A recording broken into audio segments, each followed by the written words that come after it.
Todos, sejam novamente bem-vindos à 7ª Semana Municipal da Justiça Restaurativa. O meu nome é Maureen Aurora da Silva Patel, sou graduanda em Direito no 6º semestre pela UX, sou bolsista PIBIC, na pesquisa e efetividade dos círculos restaurativos da Central da Infância e Juventude do programa Caxias da Paz. Para quem não esteve presente hoje pela manhã, o que é a Semana da Justiça Restaurativa? Então, a Semana da Justiça Restaurativa, ela foi instituída pela Lei Municipal número 7.985, de 24 de nove de 2015, e ela visa proporcionar à comunidade um espaço para conscientização, aprendizagem e discussão de uma nova forma de pensar e agir em relação aos crimes e conflitos e até mesmo para a construção e fortalecimento e prevenção de relacionamentos por meio dos círculos de construção de paz. Então, em 2021, chegamos à 7ª edição, reunindo palestrantes renomados em suas respectivas áreas, que abordarão os temas atuais e relevantes para o atual momento da justiça restaurativa em Caxias do Sul. Então, esse evento está sendo organizado pela UX, nas áreas do conhecimento de ciências jurídicas, programa de pós-graduação em Direito, mestrado e doutorado e programa de pós-graduação em Psicologia, mestrado profissional, junto com a Prefeitura Municipal de Caxias do Sul, juntamente com a Secretaria de Segurança Pública e Proteção Social, Diretoria de Proteção Social e o Programa Municipal de Pacificação Restaurativa Caxias da Paz. Então, a pedido da coordenação, eu vou repassar algumas orientações para o bom andamento do nosso encontro. Então, eu solicito a todos os participantes que mantenham as câmeras e os microfones desligados. Lembramos apenas que o participante previamente inscrito receberá o certificado e para a captação de presença será disponibilizado, após a fala dos palestrantes, o link de acesso para preenchimento do formulário. E outro link para a realização da pesquisa de satisfação da atividade. Então, pedimos que apenas o participante previamente inscrito preencha o formulário de captação de presença. As instruções vão ser passadas pelo chat. Fico agradecida pela compreensão de todos e eu passo a palavra aos coordenadores do evento, doutora Ana e doutor João, para dar as saudações iniciais.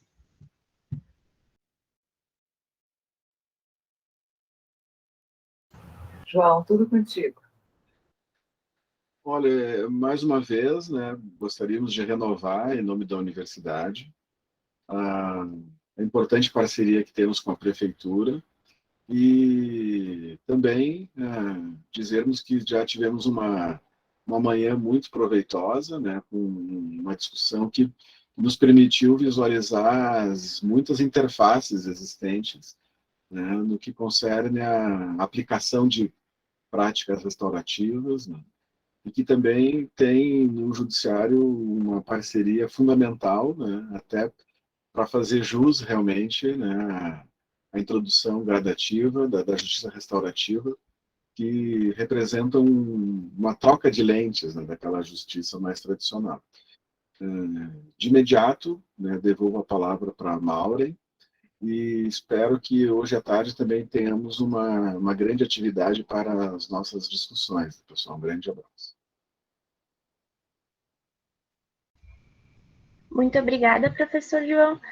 Então, hoje estamos recebendo a doutora Luciana Gomes de Lima Jacques, que é doutora em Serviço Social, e a mestra em Serviço Social, Ana Paula Flores, educadora social da FAS, que falarão sobre justiça restaurativa e socioeducação regime aberto, desafios e contribuições face ao punitismo no Brasil. E para realizar a mediação, contamos com a presença da mediadora Franciele Lenze, que é servidora da FAS em Caxias do Sul, facilitadora e instrutora de justiça restaurativa. Então, para dar o início à mesa, passo a palavra para a mediadora Franciele, para a sua saudação inicial e conduzir o debate. Boa tarde a todos, agradecer aos colaboradores, à UX, né, nessa parceria, a professora Ana, Cláudio, o professor João, a Débora incansável nas correrias para poder elaborar essa semana, ao professor Clóvis, né, que foi meu professor também, e agora juiz coordenador do Sejus, que muito nos honra com a sua presença, vários colegas, eu não vou nominar todos para não esquecer nenhum, e não deixar ninguém chateado, mas todos são muito importantes, a gente agradece. Mas um agradecimento especial hoje à Luciana, né, e à Ana Paula, que são grandes estudiosas aí da matéria e com certeza vão nos brindar com os seus conhecimentos, né, com os resultados das suas pesquisas, e vão muito enriquecer esse nosso trabalho. Não vou me delongar, vou deixar que elas abrilhantem nossa tarde. Luciana, acho na ordem, né? Vou passar a palavra para ti. Bom, bem-vinda. Muito obrigada. Boa tarde a todas e a todos. Primeiramente, eu gostaria de agradecer, né, o convite recebido através da Fran e da Débora, por estar essa tarde com vocês, compartilhando um pouco, né, dos dados da minha pesquisa de doutorado, que foi recentemente defendida no dia 15 de julho, né. A minha pesquisa, eu sou doutora em Serviço Social pela PUC-RS, pelo programa de pós-graduação em Serviço Social. Eu sou assistente social. Trabalho na Prefeitura de Guaíba, que é aqui na região metropolitana de Porto Alegre. Hoje eu coordeno o CREAS, né, o primeiro CREAS do município, que abriu em meio à pandemia, né, no ano de 2020, e por 10 anos eu fui a única técnica, né, de referência no município no acompanhamento das medidas socioeducativas em meio aberto. Então, estou muito feliz de estar essa tarde aqui com vocês, né, em Caxias do Sul, que é essa referência nacional, né, sobre a JR e as suas práticas. E feliz por estar compartilhando também esse momento com a Ana, que é minha colega da PUC, também de alguns estudos e de outros encontros. Então, eu acredito que será uma tarde bem proveitosa, assim, para estar compartilhando os nossos, né, estudos, enfim. Eu que sou de uma área distinta também, né, do foco dos estudos, né, da maioria dos estudos sobre justiça restaurativa, essa que causa um certo rechaço, assim, por parte de profissionais da minha categoria, né, de formação, e muitas vezes um rechaço que vem em razão de desconhecimentos, algumas críticas vazias mesmo, né, sem um maior aprofundamento. Eu vou tentar aqui compartilhar a tela, se der algum problema eu peço ajuda para a Ana, então. Deixa eu ver. Peguei aqui.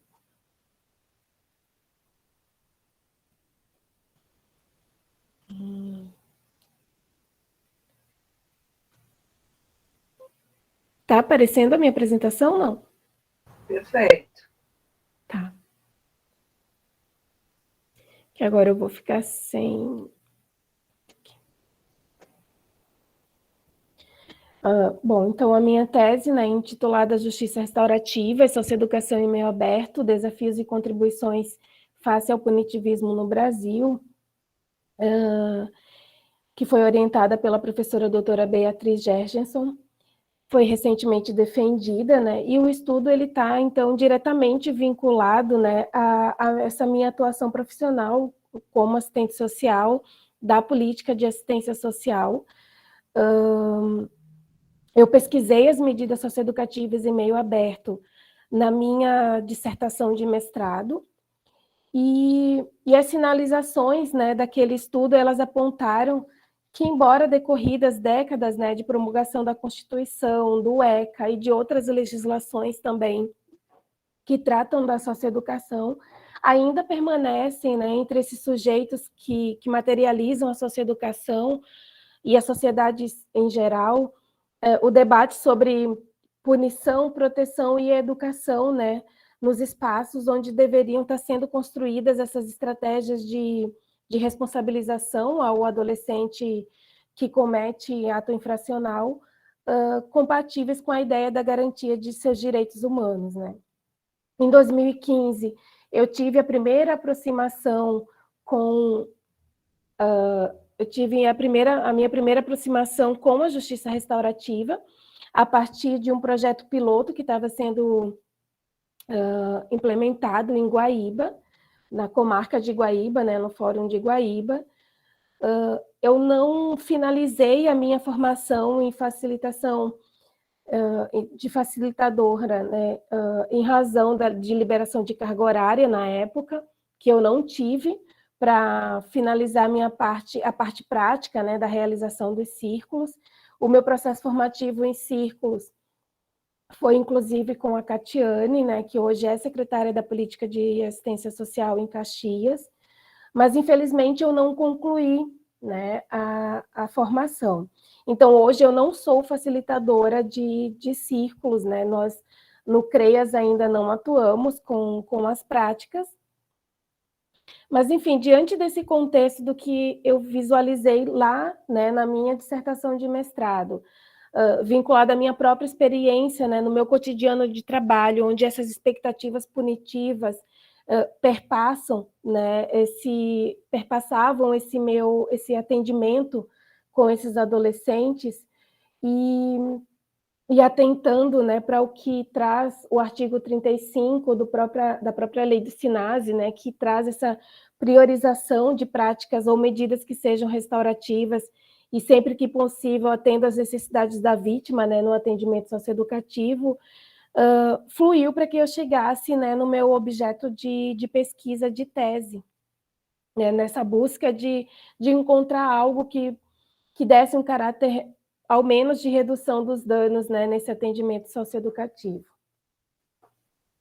Então, eu cheguei ao seguinte objetivo geral da minha tese, que foi analisar até que ponto a incorporação dessas práticas restaurativas na socioeducação em meio aberto vem se constituindo, né, em alternativa a esse punitivismo que, historicamente, atravessa o atendimento aos adolescentes em conflito com a lei, com caráter de redução do dano da violência, e também enquanto estratégia de enfrentamento a essas infindáveis contradições simplificadoras, né, entre punição e proteção que habitam a socioeducação.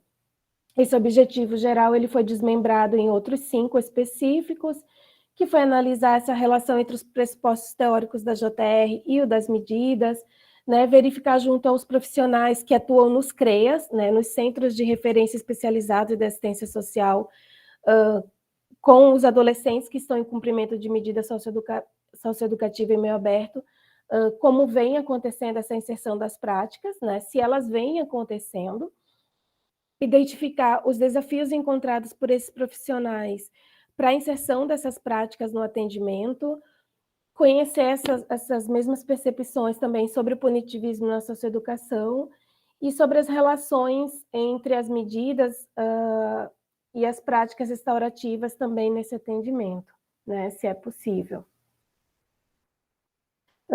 Foi um estudo qualitativo, né, exploratório, fundamentado no método dialético crítico, também alinhado a outras teorias que permitem compreender os sistemas punitivos, né, como a criminologia crítica. Nós realizamos nesse estudo uma pesquisa bibliográfica documental e empírica, né, através de entrevistas e questionários que foram enviados a facilitadores identificados, né, a nível de Brasil. Eu tive uma grande dificuldade de conseguir identificar facilitadores de práticas restaurativas na socioeducação em meio aberto.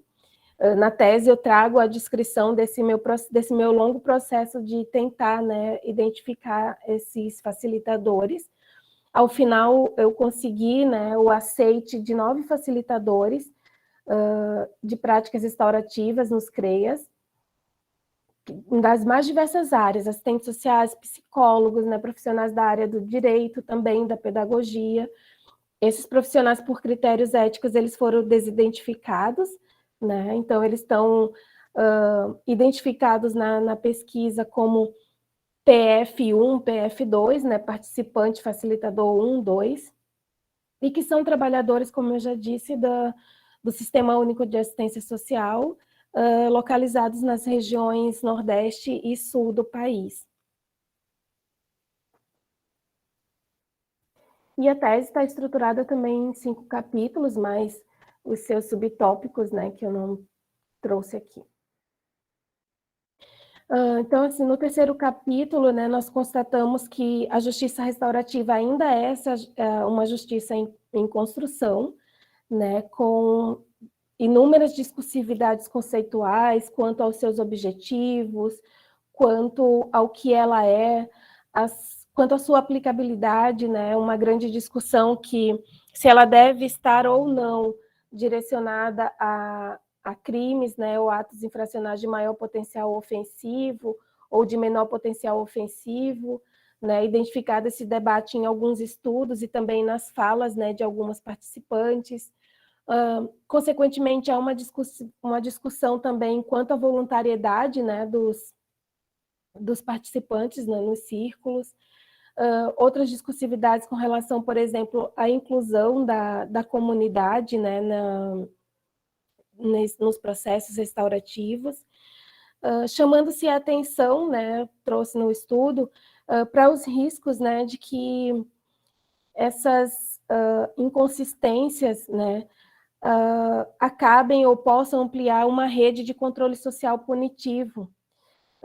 Por isso que exigindo, então, atenções, né, por exemplo, quanto à importação de modelos exteriores desconectados da realidade local, né, o que traz a análise de construir uma justiça restaurativa com base nos contextos e referenciais do sul global. Esse processo que foi definido por Hort e Graf, né, duas autoras em um livro, como sulear, né? E aí eu trago esse conceito, que sulear justiça restaurativa é trazer o foco das necessidades locais com potencialidade de emancipação social, reconhecer e honrar os conhecimentos dos povos originários que tanto nos ensinaram e assim realizar uma JR de forma condizente com as demandas da nossa população e coerente com os princípios e valores restaurativos.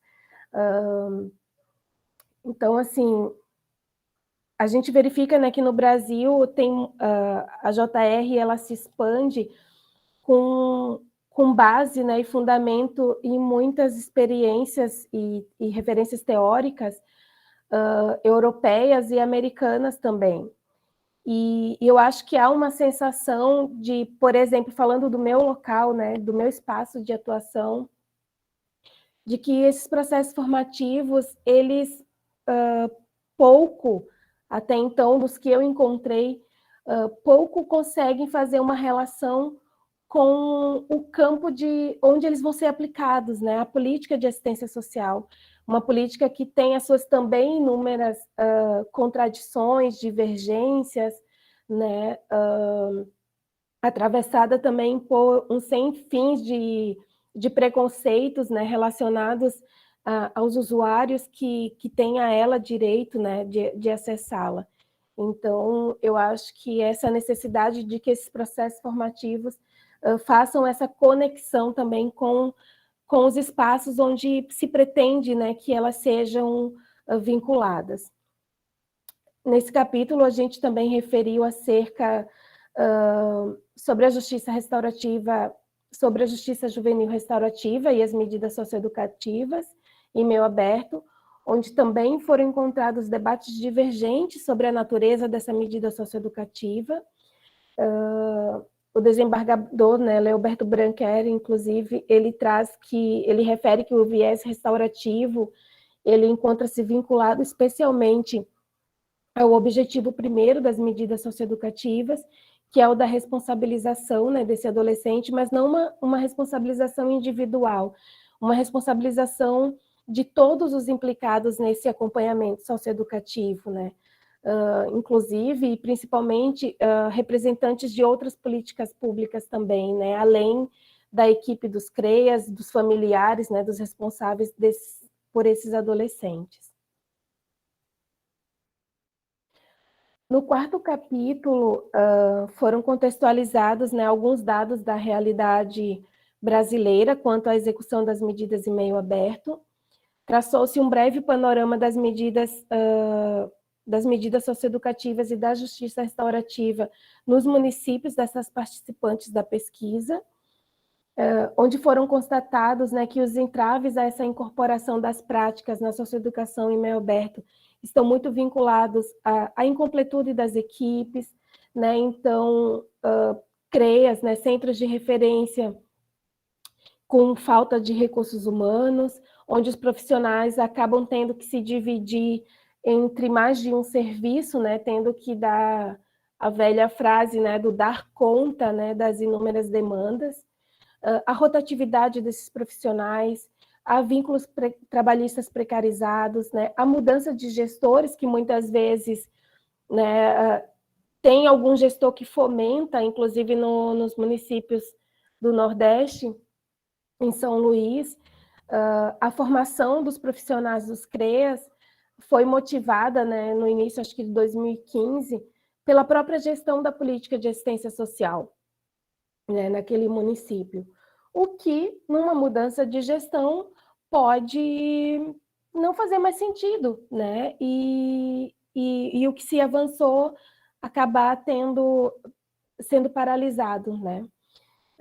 Então, algumas profissionais que me deram entrevista, assim, trouxeram, né, que à época da formação, esses profissionais que foram formados, né, facilitadores, hoje nem fazem mais parte do quadro de profissionais desses CREAS, e que, em razão justamente dessa rotatividade de vínculos precarizados, né, nesses espaços de trabalho.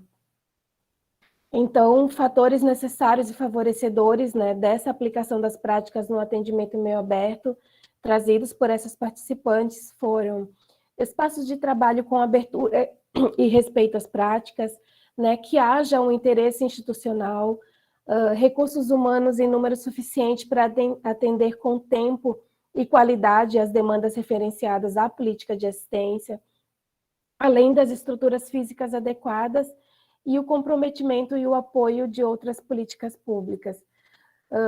Nós identificamos que em Caxias do Sul, Porto Alegre e São Luís, né, a existência de normativas relacionadas à justiça restaurativa e também da sua vinculação à socioeducação, com exceção de 2 cidades do Rio Grande do Sul, que essas 2 cidades, na pesquisa, eu identifiquei como cidade 1 e cidade 2, porque nesses municípios não existem os CREAS, né, só uma técnica ou 2, que estão vinculadas à gestão da secretaria, e que é nesse espaço da secretaria que elas atendem as medidas socioeducativas, né? Então, identificar essa cidade seria identificar facilmente as profissionais que concederam, né, a sua participação na pesquisa. As instituições formadoras, né, desses profissionais são as mais diversas: a Jures, Escola SEAC, FASE, Instituto Latino-Americano de Práticas Restaurativas, o Departamento de Assistência Social, a Secretaria de Assistência Social de São Luís e o Instituto Internacional de Práticas Restaurativas. As práticas, né, que ofertadas e ou apresentadas nesses cursos também são diversas, né, os círculos de construção de paz, a mediação vítima-ofensor, círculos de diálogos, conferências de grupos familiares e círculos de construção do PIA egresso. O tempo de formação também bem diversificado, de 5 meses. Essa pergunta ela não foi realizada de forma assertiva, né? Então, por isso que nos questionários alguns responderam o tempo de formação em meses e outros em carga horária. E os profissionais trouxeram também que dentro dos CREAS e da própria política de assistência, eles também aplicam as práticas de justiça restaurativa em outros serviços, né, vinculados à política, como nas famílias que estão inseridas em acompanhamento no serviço do PAEF, no serviço de acolhimento institucional para crianças e adolescentes, no serviço de convivência e fortalecimento de vínculos, e também para a organização do trabalho, né, e planejamento do trabalho, e também para mediar, né, segundo eles, alguns conflitos também entre os profissionais dos CREAS.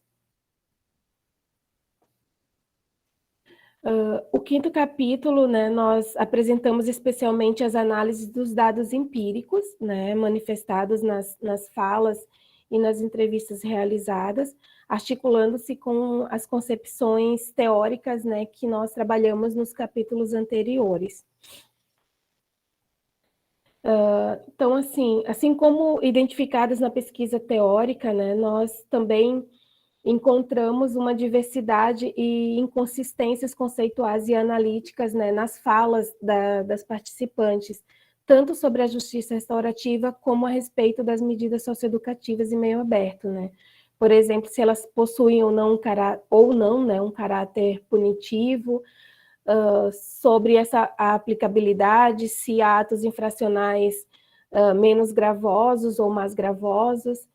E nas falas das participantes, né, foram salientadas as dimensões sociais da violência, né, não apenas físicas, mas também simbólicas, né, que atravessam o cotidiano de trabalho.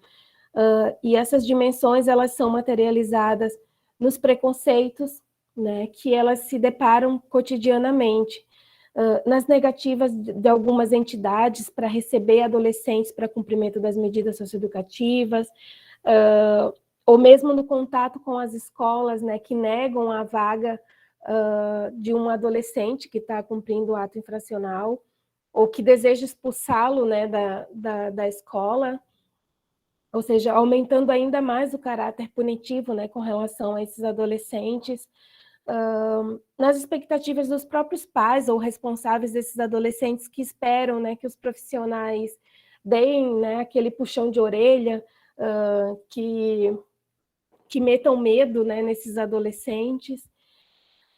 E também, inclusive, em perspectivas punitivistas que eles encontram, inclusive, entre os profissionais, né, dos seus espaços de trabalho, que acreditam que dizem, né, muitas vezes na fala deles mesmo, que esses profissionais, né, defendem, entre aspas, bandidos, né, que medida socioeducativa não dá em nada, enfim. Então, nesse contexto, assim, dessa análise, né, nós compreendemos que essas fragilidades de fundamentos, elas, aliadas a essas dimensões sociais da violência, podem acarretar, né, em concepções e materialização de ações interventivas que corroboram, né, com um mecanismo de controle social na intervenção socioeducativa, visando o ajustamento desses adolescentes que estão em cumprimento de medida,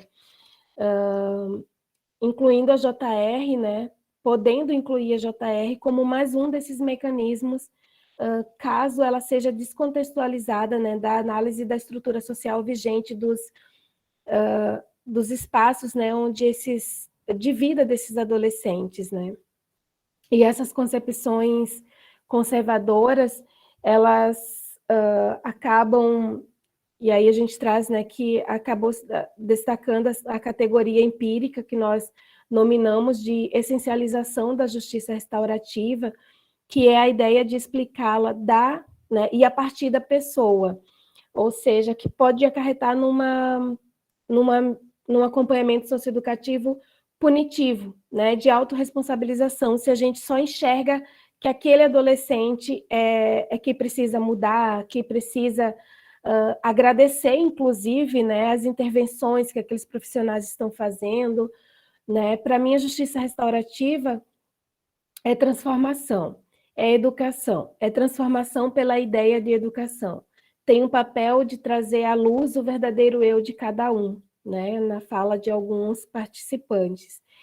E aqui a gente fala que acaba se buscando o ajustamento desses adolescentes em algumas falas, por exemplo, quando ele chegou para o acompanhamento, ele usava um cabelo black, umas roupas rasgadas, e hoje não, hoje ele está na igreja, ele cortou o cabelo, ele está casado, né? Então, assim, numa tentativa de um direcionamento, de um ajustamento mesmo desses adolescentes, as normativas, né, ditas ou esperadas, né, com relação a esses jovens que vêm para cumprimento de medida. Só que, ao mesmo tempo, nesse espaço contraditório e de discussões, né, quanto a esses objetivos, tanto da justiça restaurativa, das medidas socioeducativas, e sobre o que fazem as práticas restaurativas nesse espaço em meio aberto, essa vinculação, ela também surgiu como uma possibilidade de redução do dano da violência nesse atendimento, né? ao proporcionar, por exemplo, a restauração de vínculos familiares, né, ao possibilitar o rompimento de preconceitos, né, com relação a esses adolescentes e essa rede que atende, ou a própria sociedade. Então, a partir dos seus princípios e valores, as práticas, né, elas surgem nas medidas em meio aberto como uma alternativa ao punitivismo, ao possibilitar o rompimento desses preconceitos, a humanização do atendimento dispensado, né, a esses adolescentes. Então, de que é possível, sim, né, essa vinculação das práticas da socioeducação em meio aberto. Por exemplo, nós tivemos eu recebi um relato de um ato infracional, que uma adolescente foi cumprir medida socioeducativa por um assédio sexual a uma funcionária, né, da escola. E era uma adolescente que já tinha sido expulso de outras escolas, enfim, e que seria, mais uma vez, né, expulso de mais uma escola. E as profissionais, né, contam que, a partir das práticas restaurativas, elas conseguiram realizar um círculo de diálogo com os familiares desse adolescente, com o adolescente e os profissionais da escola, para que ele tentasse, para que eles, né, se escutassem, ouvissem, né, que esse adolescente ouvisse esse impacto também do ato infracional dele na vida da profissional da escola, né, e dos demais também, e que esse adolescente também pudesse ser ouvido, né, na sua verdade por esses profissionais. E aí eles trazem que, como resultado desse círculo, né, entrou-se num acordo, então, que esse adolescente não seria expulso e que a profissional mudaria de turno, né? Então, ela não iria mais encontrar com ele, né, nos corredores da escola, né? Então, aí a gente identifica que houve uma redução do dano, né, na vida desse adolescente, nesse acompanhamento socioeducativo. Então, aqui eu trouxe um trecho de algumas falas, né, que elas trazem, então, que a justiça restaurativa é uma das maiores ferramentas na luta para a mudança e quebra do paradigma da violência, um contraponto importante à justiça punitiva, por trazer a possibilidade do diálogo, da escuta, da fala e de uma reflexão e empatia entre os sujeitos que estão direta ou indiretamente envolvidos em um conflito, né? Em um lugar seguro, sem hierarquia de poderes. E aqui é um outro relato também de uma outra participante, né, que traz da experiência, né, na cidade, o que ela faz, né? Então, eu vou até o local, marco no dia da reunião de equipe, sento e converso com todo mundo. Então, a gente explica o que são as medidas, conta como se dá o processo do ato infracional, como que chega até nós, como que a gente trabalha no CREAS, o que eles podem fazer ou que não podem, quais são os tipos de atos, porque eles ficam muito curiosos, né? Enfim, a gente vai esclarecendo e desmistificando algumas coisas. A gente conta casos de sucesso, também porque isso motiva. A gente tem meninos que começam a fazer a PSC e depois começam como estágio, como estagiários, né, nesses locais. Então, é uma transformação que a gente quer ver. A gente vai contando casos, falando da importância do vínculo, da questão do acolhimento, que é importante que esse menino se sinta pertencente àquele local, que ele não se sinta um estorvo, porque a gente tem muita resistência de conseguir colocá-los. Então, não é um círculo, mas a gente tem toda uma abordagem restaurativa. E essas questões acabam fluindo, né, para o alcance da responsabilização, né, da corresponsabilidade entre esses atores, né, que estão implicados no acompanhamento socioeducativo, né? Quando há uma interação, a gente vê o resultado mais positivo, né?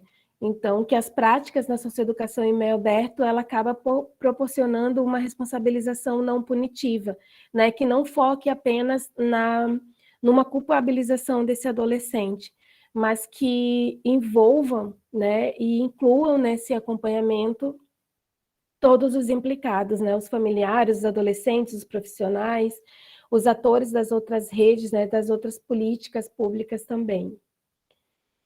Então, aqui é um conceito que está nos cadernos de orientações técnicas, né, que traz sobre a utilização da justiça juvenil restaurativa, né, que ela auxilia nesse processo de responsabilização do adolescente, considerando que as suas práticas se configuram como um modelo de justiça não centrado na punição.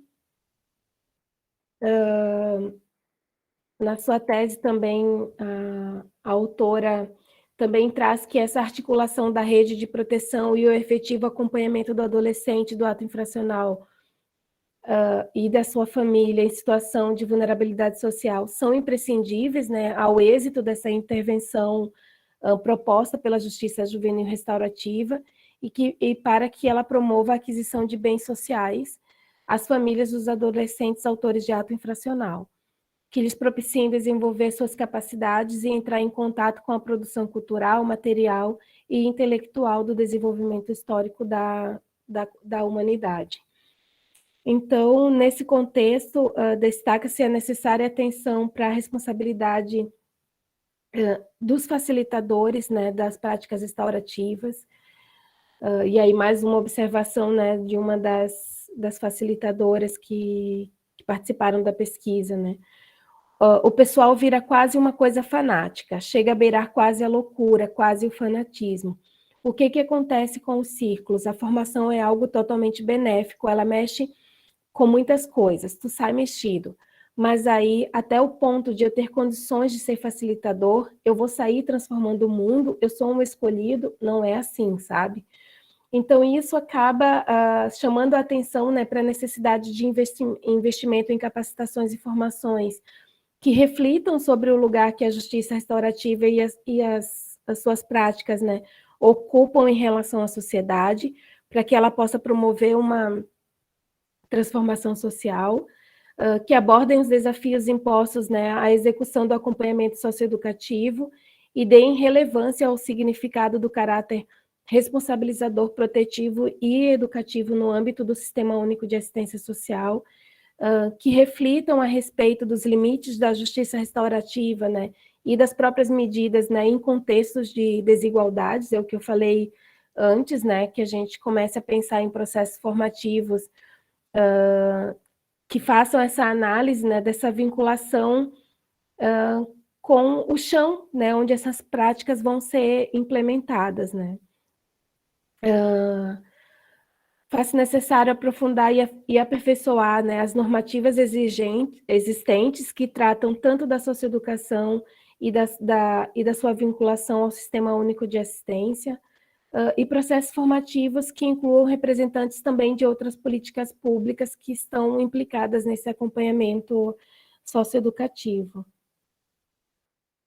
Então, algumas considerações finais, né, do meu estudo, é que as medidas socioeducativas inseridas no Sistema Único de Assistência preconizam uma acolhida respeitosa, o estabelecimento de processos dialogados entre os profissionais, os adolescentes, os familiares e profissionais da rede de atendimento, no intuito, né, da construção de um plano de atendimento que atenda às reais necessidades dos envolvidos, né, o que é compatível com os preceitos da justiça restaurativa. Constatou-se que essas medidas estão inseridas em um espaço contraditório, né, que é o da política de assistência social, que no tempo presente vem sofrendo muitos danos, né, pelos desinvestimentos estatais, acarretando em precarizações das mais variadas ordens nesses espaços de trabalho.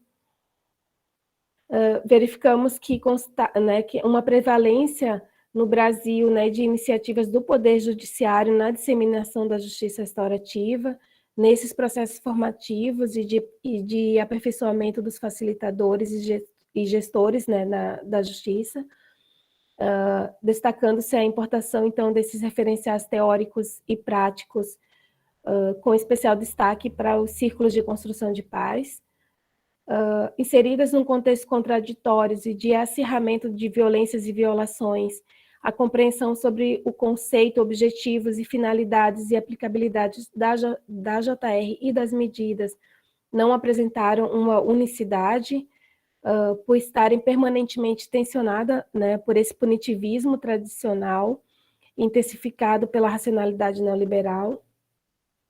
Então, o enfrentamento desses desafios, eles requerem investimentos em processos de formação permanente, ampliação de estudos, debates e capacitações e avaliações permanentes, e não apenas uma formação inicial, né, para que esses profissionais comecem a atuar com as práticas. Mas, mesmo diante dessas contradições e desafios, constatou-se que no âmbito das medidas em meio aberto, essa vinculação tem contribuído para a redução da violência no atendimento socioeducativo, a partir do enfrentamento e do rompimento de preconceitos e estigmatizações, né? Contribuído para o fortalecimento de vínculos desses adolescentes com seus familiares, né? Entre os próprios profissionais, entre os profissionais, os adolescentes e essas famílias, entre os profissionais e a rede de atendimento, entre os profissionais, adolescentes, familiares e essa rede de atendimento, tem contribuído também para a reversão dos processos de rechaços, ampliando, né, os de acolhimento e inserção desses adolescentes, potencializando, então, desse modo, o alcance de corresponsabilidades entre todos os implicados nesse atendimento socioeducativo. E é isso, eu gostaria de agradecer, né, e finalizar com esse trecho, né, então, desconfiai do mais trivial na aparência singelo, e examinai sobretudo o que parece habitual. Suplicamos expressamente, não aceiteis o que é de hábito como coisa natural, pois em tempos de desordem sangrenta, de confusão organizada, de arbitrariedade consciente, de humanidade desumanizada, nada deve parecer natural, nada deve parecer impossível de mudar. Muito obrigada.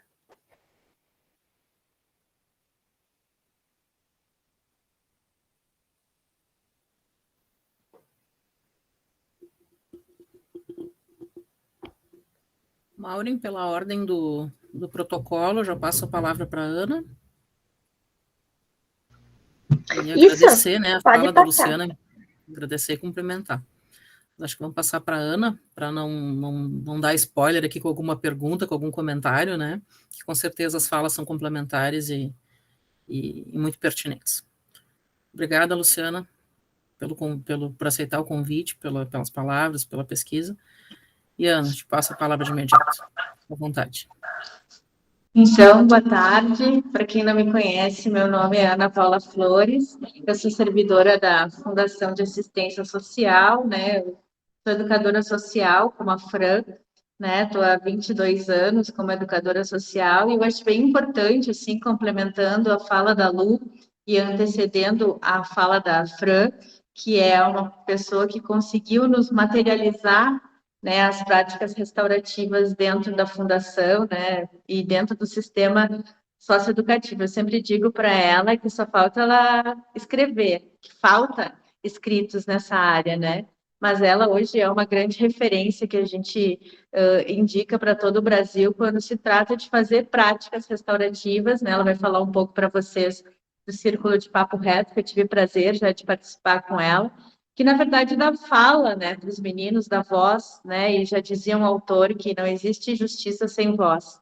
Então, eu queria falar para vocês um pouquinho, né, passei ali o meu artigo, que foi um momento que eu pude me debruçar, assim, para olhar para os marcos normativos internacionais, gaúchos, aqui da nossa própria cidade, porque quando a gente vai falar sobre práticas restaurativas dentro do SUAS, nós vamos trabalhar com várias legislações que vão estar se confrontando, mas, na verdade, um confronto no sentido positivo, né?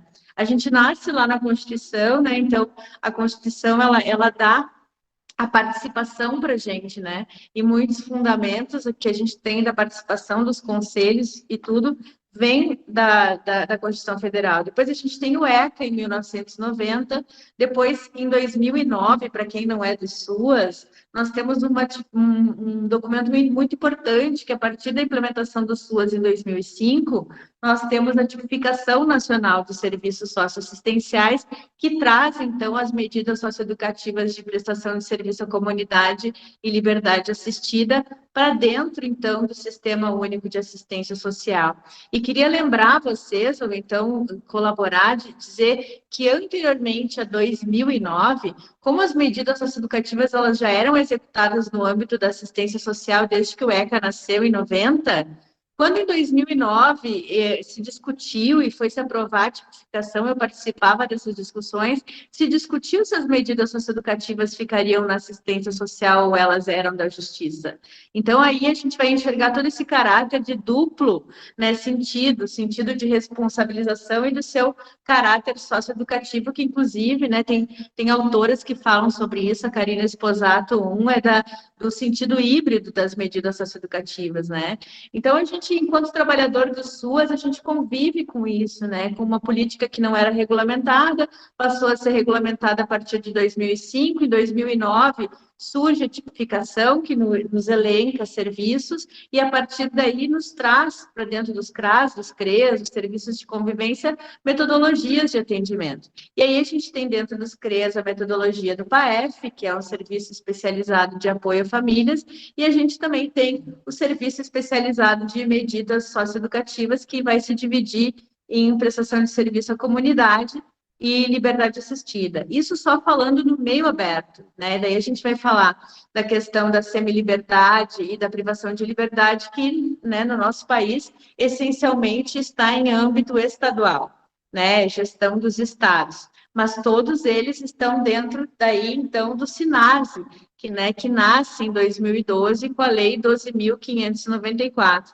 E aí vocês vão pensar, né, quem somos nós, né, pessoas que estão aqui dentro da assistência social, né, com serviços que executam as medidas socioeducativas, e agora, então, vem o SINASE, que é a primeira legislação brasileira que registra, de fato, como lei, as práticas restaurativas ali no seu artigo 35, né, no inciso 3º, como, né, fala dos métodos autocompositivos, né, e ela fala também das práticas restaurativas, né, a gente, né, sabe que o Dr. Leoberto também estava nos anais, né, e anteriormente nessa construção, e outros magistrados, né, e aqui eu queria referir para vocês que sim, que a justiça restaurativa, ela entra no Brasil em 2015, pela mão do Poder Judiciário, principalmente pelo um grupo de magistrados, né? E aqui eu vou defender, sim, né? Eu sou do grupo que defende a importância, né, do papel do Poder Judiciário, tem várias opiniões, mas o que eu tenho visto, assim, né? No tempo que eu trabalhei como assessora do Dr. Leoberto, no Tribunal de Justiça, e na implantação das práticas restaurativas no tribunal, a gente pôde ver, e hoje isso está proliferando para todos os tribunais, né? Todos os tribunais, isso a gente pode afirmar, já tem ações hoje de práticas restaurativas, núcleos de justiça restaurativa dentro dos tribunais. Mas eu vejo isso como importante porque os próprios magistrados e magistradas que estão na implementação das práticas restaurativas dentro do Poder Judiciário, eles estão chamando atenção para não captação, para a questão de o sistema tradicional não absorver o sistema restaurativo, que convive junto, para que não aconteça a mesma coisa que aconteceu com os juizados, né, que os dados nos mostram isso.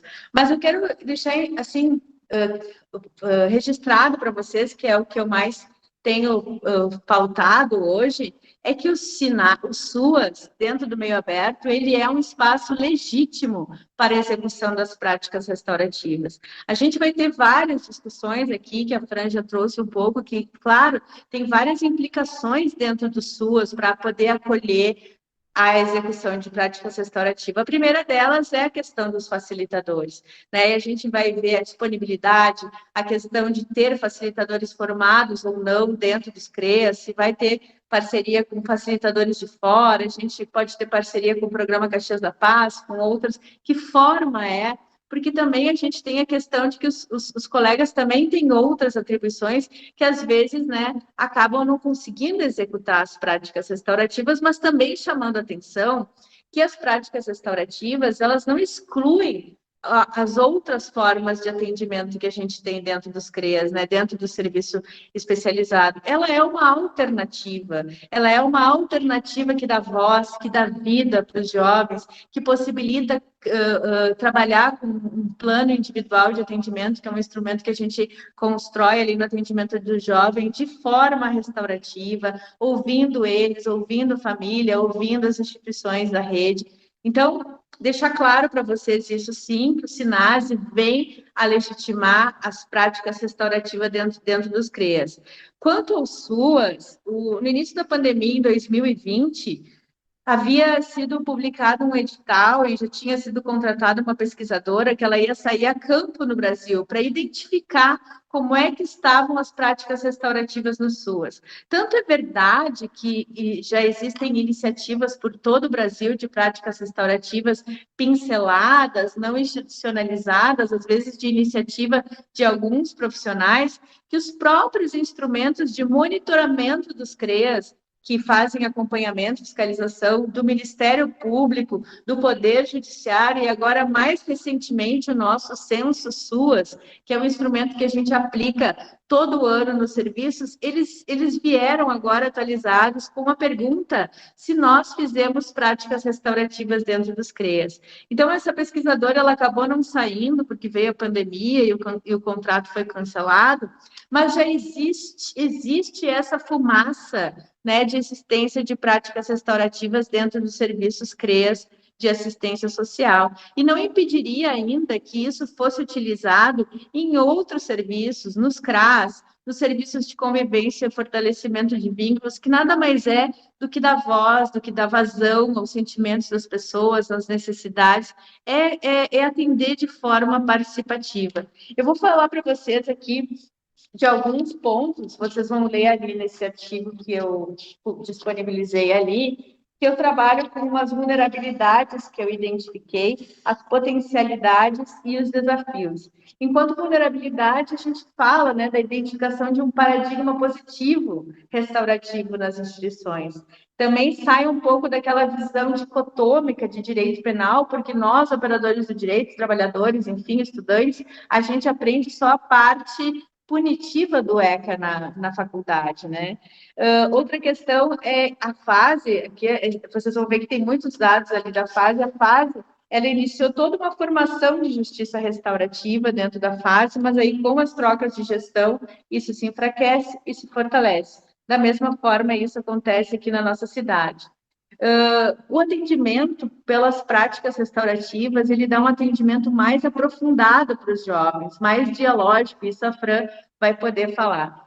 E os círculos de justiça, os círculos de construção de paz, ele tem uma prática estruturada que permite a gente organizar as falas, a gente ouvir as necessidades, possibilitam uma significação e uma ressignificação dos projetos de vida a partir da escuta dos outros que estão no círculo, né? A gente tem essa experiência prática que a Fran vai falar.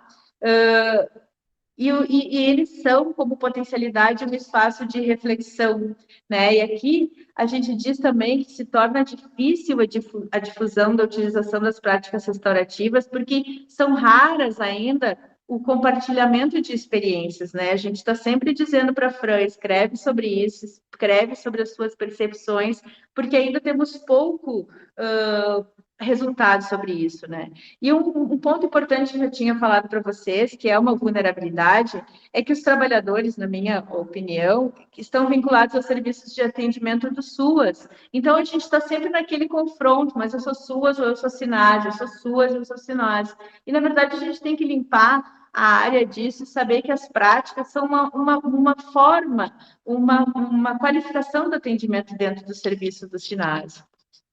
Aqui eu estava escrevendo para vocês como como vulnerabilidade. Agora eu vou falar para vocês dos desafios, né? Desafios é a gente superar o modelo punitivo, que é isso que a Fran falou. Também existe a necessidade da gente ter um diálogo com os conselhos profissionais, porque vocês vão saber que dentro do SUAS a gente tem muitos profissionais da psicologia, do serviço social, do direito, e às vezes eu estou fazendo um comparativo com as práticas restaurativas no SUAS ao que aconteceu com a lei da escuta especializada. Né? A lei da escuta especializada, ela levou um não do Cefes, né, que publicou que não, que os assistentes sociais não podem fazer isso, os psicólogos CFP não podem fazer isso. E, na verdade, às vezes, ainda sem muita informação da implementação deste serviço. Então, isso está acontecendo também com a justiça restaurativa, mas, ao mesmo tempo, a gente vai ver que em muitos seminários de serviço social e psicologia se enxerga muito profissional falando da justiça restaurativa. Então, eu queria dizer para vocês também que desafio a gente é construir habilidades relacionais dentro, por exemplo, da FAS, habilidade de diálogo, né? E vocês vão ver, então, que a gente tem uma presidenta no momento que é uma pessoa com uma visão, né, instrutora da área de justiça restaurativa, mas também não é fácil para ela chegar aqui e implementar práticas restaurativas, porque nós temos uma cultura institucionalizada, uma cultura vertical, uma cultura do atendimento do parecer, né, unilateral. Então, isso também é um desafio dentro do SUAS, da assistência social e da FAS. Eu tenho dito, né, dos eventos que eu tenho participado, que vai ter que acontecer uma normatização. A gente, infelizmente, a gente gosta de lei, normas, né? Então, os profissionais de SUAS, eles têm dito muito isso, né? Ah, mas tem que vir isso para dentro da tipificação. Isso já aconteceu, né? A tipificação, ela foi publicada em 2009, e depois, posteriormente, o caso dos serviços de convivência e fortalecimento de vínculos para crianças de 0 a 6 e para pessoas adultas de 40 a 59 anos que não estava regulado, passou a estar regulado. Então, a gente acha que isso também vai vir para dentro do SUAS, e é um pedido também dos trabalhadores, porque às vezes os trabalhadores ficam, mas eu posso fazer isso, não posso fazer isso. Então, só para vocês saberem que isso é um processo que está em construção, e a minha missão neste momento é dar legitimidade, falar da legitimidade que se tem de aplicar as práticas restaurativas dentro dos CREAS, né, pela fundamentação legal do SINASE.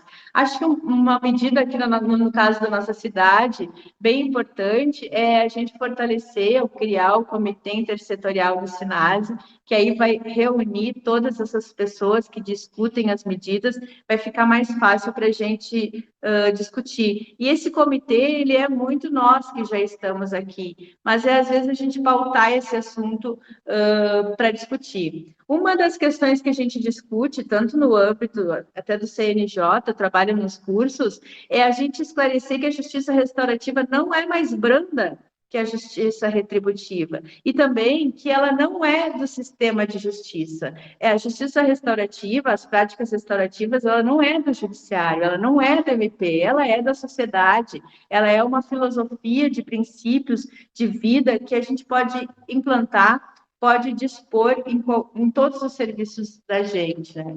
Então, eu queria dizer para vocês aqui que falei de adopia, né? Que às vezes as pessoas perguntam, eu trabalhei numa formação, a cidade de Maringá, no Paraná, eles fizeram uma formação para toda a rede de assistência social sobre práticas restaurativas.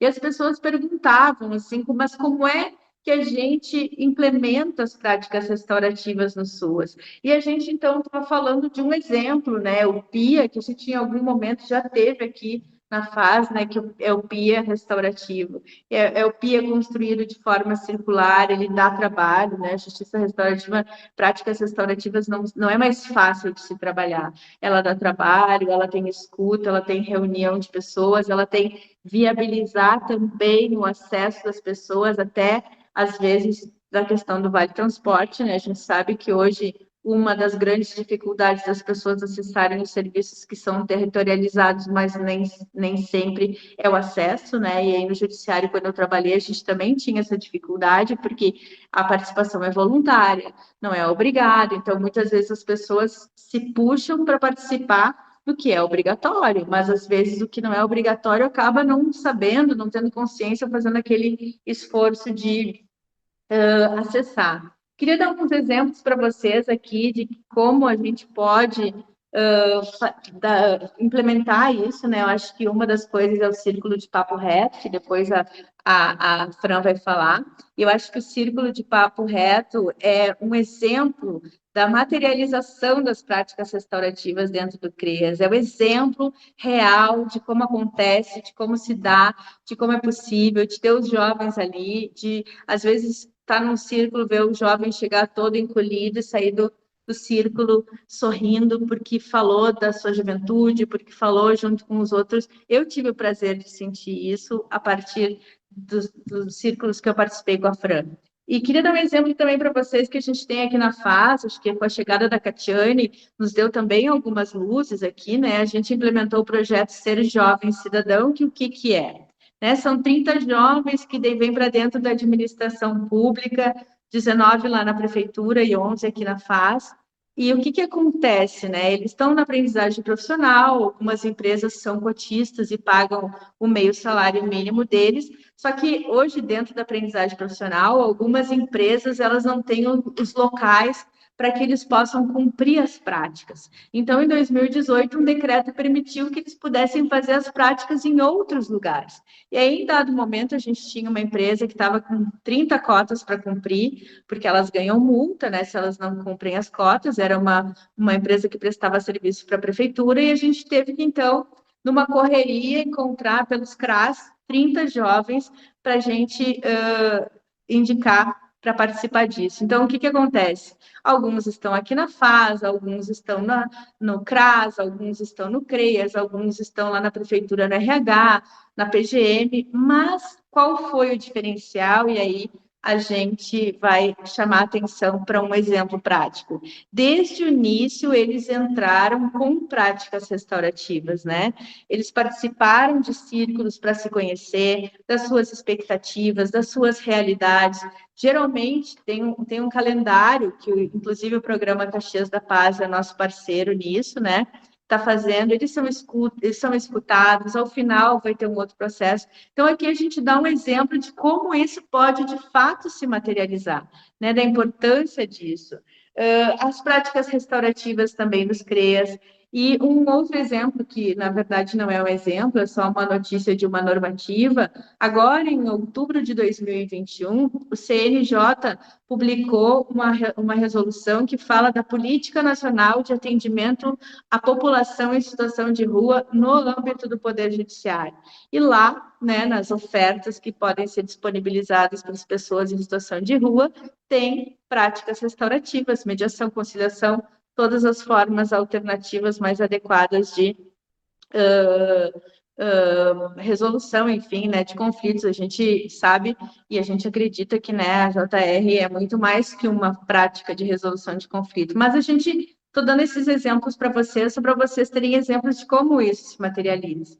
Então, a minha fala é nesse sentido, assim, né? Meu lugar de fala é como educadora aqui da assistência social, que acredita nisso, que acredita nas práticas restaurativas também no Poder Judiciário, por ter trabalhado, né, na implantação disso. E eu acho que a gente fica claro, assim, né, quando a gente pensa sobre isso. Nós não temos a justiça restaurativa legislada especificamente no Brasil, né? A primeira lei, como eu falei para vocês, lei, artigo, é o artigo 35 do SINAS. Em 2016, a gente teve uma resolução do CNJ que é fundamento para todos os trabalhos do Poder Judiciário e de muitas outras pessoas que se utilizam dessa resolução, porque ela traz ali comunidade e outros entes que podem participar.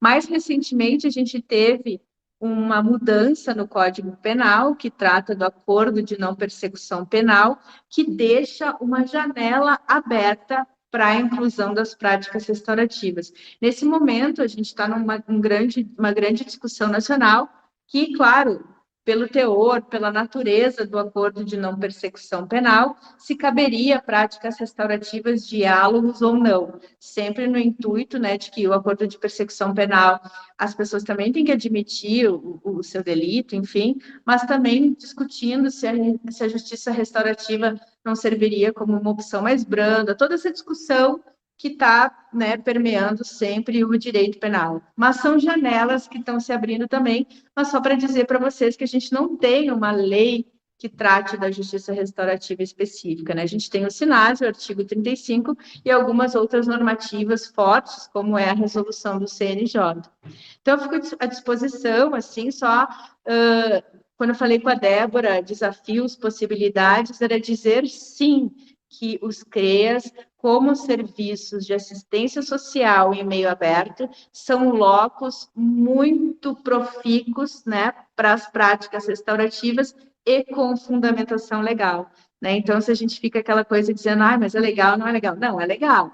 Só que a gente também tem que ter criatividade e muitos municípios no país que a gente tem participado de discussão estão exatamente nesse mesmo momento que a gente está, que é de operacionalizar isso, né? Conseguir conciliar SUAS, SINASE, serviços de assistência social, serviços de meio aberto, meio fechado, interlocução desses serviços, que tem a ver muito com esses achados que a Lu também trouxe na pesquisa dela, né?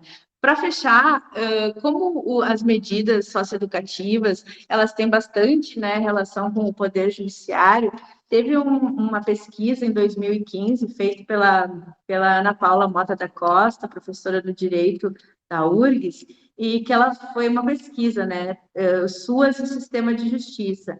E uma das coisas que eu li lá, que eu achei muito importante, é que o SUAS ele deve resgatar a sua relação com o Poder Judiciário, porque sempre a gente levou isso assim como uma imposição, né?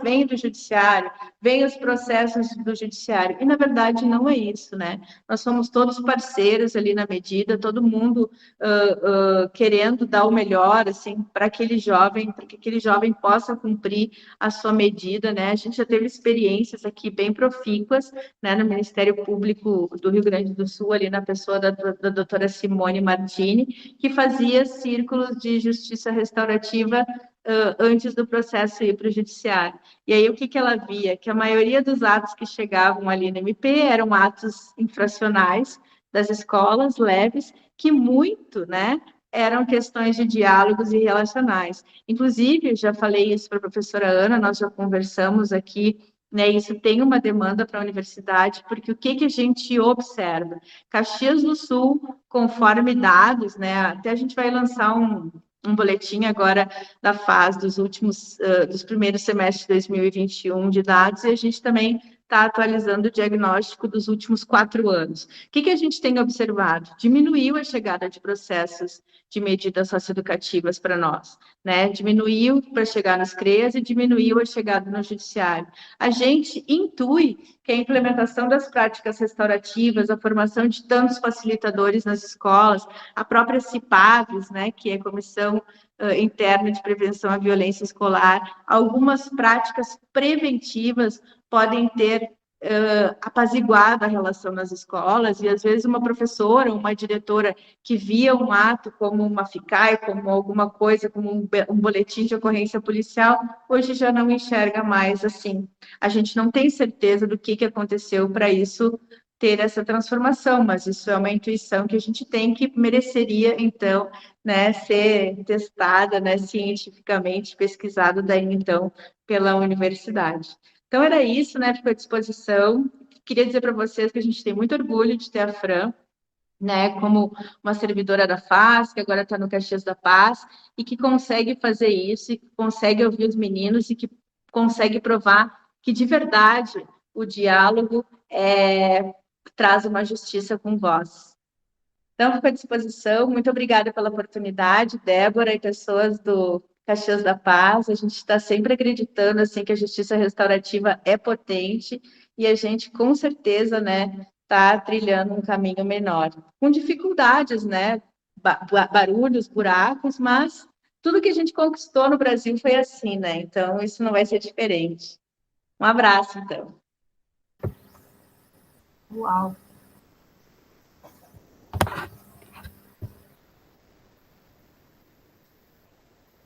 Fica à vontade, Débora.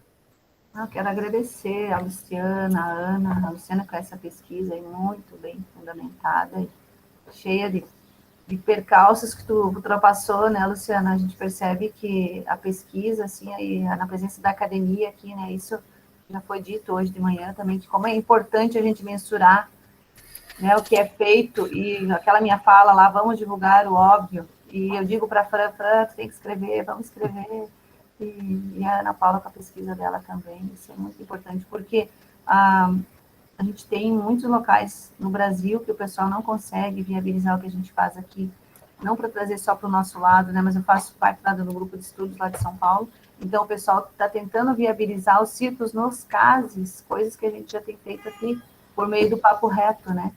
Então, eu achei bem importante trazer essa fala de vocês para mostrar essas dificuldades, né?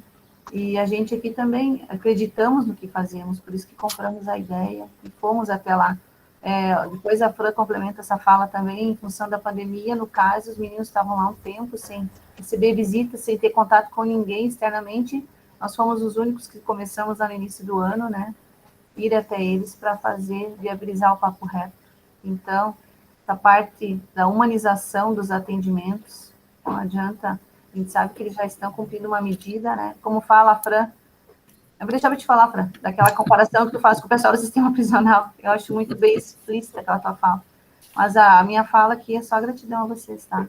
Fico muito feliz e contemplada com tudo isso que está acontecendo. Obrigada. Gurias, eu tinha certeza que ia ser bom, e vocês confirmaram a minha expectativa, né?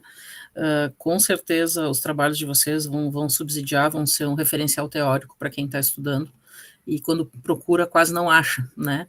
Eu já sou mais da mão na massa de fazer, né? Não tanto da pesquisa. A gente aprendeu aqui na base do erros e acertos, enfim, desde a mediação foi assim, né? A Prof. Cláudia está aí também para não me deixar mentir sozinha, né, Prof. Cláudia? Mas realmente, assim, hoje a gente tem outra sistematização, se observa os colegas, faz estágio, enfim, e a gente começou fazendo, então, claro, tem que ter uma seriedade, né, porque é um trabalho muito sério, mas vocês, com esse trabalho de pesquisa, de cômputo de informações, de dados, isso é muito importante, até para dar visibilidade, para dar robustez, né, ao processo. Então, realmente, não é porque eu não faça que eu não valorize, não admire, não reconheça a necessidade da pesquisa de vocês, muito pelo contrário, né? Acho que nós somos da pessoal ali da frente, né? E vocês estão nos bastidores aí estudando, pesquisando, mobilizando aí tanta coisa que realmente é necessária, né? Precisa caminhar junto. E que bom que esse processo está acontecendo, né? Em parceria com a universidade, né? Que na academia precisa, né? Desses dados, enfim, então muito interessante esse intercâmbio aí com Guaíba também, né? E eu queria que a Luciana falasse um pouquinho dessa questão que me parece uma das maiores dificuldades, né? Eu, enquanto trabalhadora da área, é fazer a sociedade entender, né, que o SINASE, né, o Sistema Nacional de Atendimento Socioeducativo, que a socioeducação é uma política que é transversal. Ela não é só da assistência quando a gente está falando em medida de meio aberto, que é o serviço comunitário e liberdade assistida, e não é só do Estado quando ela está, né, não é só do Sistema de Justiça quando ela está no meio fechado, no CASEM e no CASE, né, quando os meninos estão internados ou estão na semi-liberdade. Então, como é difícil a gente mobilizar, né, e aí, mas da mesma forma que eu trago uma dificuldade, eu não gosto só de falar, só de reclamar, trazer também, fazer até um elogio, um agradecimento ao projeto que a Profiana, que encabeçou, que era de pesquisa, né, para que a gente pudesse inserir os adolescentes que prestavam serviço comunitário dentro da UX no projeto de pesquisa, né, para que valesse como horas, né, essa pesquisa deles, o trabalho, e essa troca que eles tinham com os estudantes, porque muitos dos nossos meninos são evadidos, têm um perfil de baixa escolarização, de evasão, né, como o professor Delcio sempre comenta, ali pela 5ª, 6ª série, né, que troca, tu deixa de ter um professor único, enfim, vai perdendo o vínculo, enfim, não vou me delongar muito, mas que se a Luciana pudesse falar um pouquinho sobre isso, assim, se ela quiser complementar, que a fala dela foi maravilhosa. Eu anotei várias coisas, mas uma das que mais me chamou a atenção é essa questão da transversalidade mesmo, né? E reforçar a fala da Ana também, quando a Ana fala do artigo 35, né? Que ali a gente tem certeza que tem a mão do Dr. Leoberto, né? Ali tem a marca indelével, né, da dedicação dele, para que realmente o sistema socioeducativo tivesse, né, as práticas restaurativas. E como a Ana fala, que bom que isso está escrito, precisa estar para ser algo legítimo, porque algumas pessoas usam, mas eu não posso fazer porque não está escrito. E aí, com esse empecilho, acaba não fazendo. E assim a gente tem essa autorização, digamos assim, né, tem essa chancela, o que é muito importante para quem trabalha nessa área. te passo a palavra, Lu.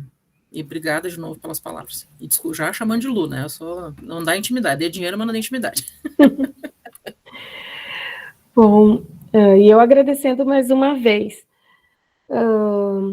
Primeiro quero te dizer assim, escreve, Fran, sobre tudo, assim, né? Foi o meu cotidiano de trabalho, foi o meu solo, assim, foi enquanto trabalhadora do SUAS, foi a minha motivação para sair desse local e olhar para o meu lugar de trabalho, né? Porque várias questões, como eu já falei antes, me inquietavam no meu cotidiano de trabalho, né? No meu dia a dia com esses adolescentes e muitas vezes ali de expectativas que eles chegavam nesse atendimento, esperando mesmo realmente que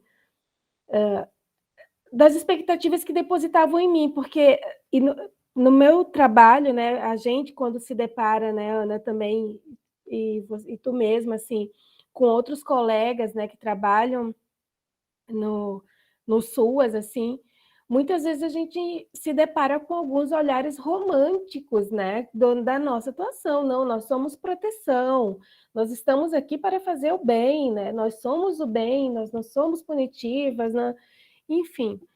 E as expectativas que chegavam até a mim, né, me diziam outra coisa, me diziam, olha, esperam outra coisa de nós, ou acham que nós somos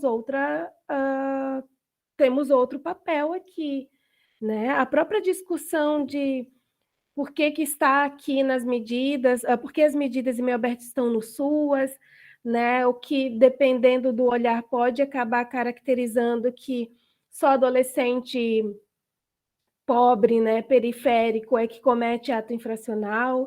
Eu não sei os dados de vocês, mas enquanto Guaíba, eu posso contar, né, em 10 anos que eu acompanhei, né, o número de adolescentes que vieram cumprir medida, que tem uma condição econômica, socioeconômica mais diferenciada, né? Então, a maioria, e aí a gente fala que são adolescentes que são selecionados para cumprir medida socioeducativa.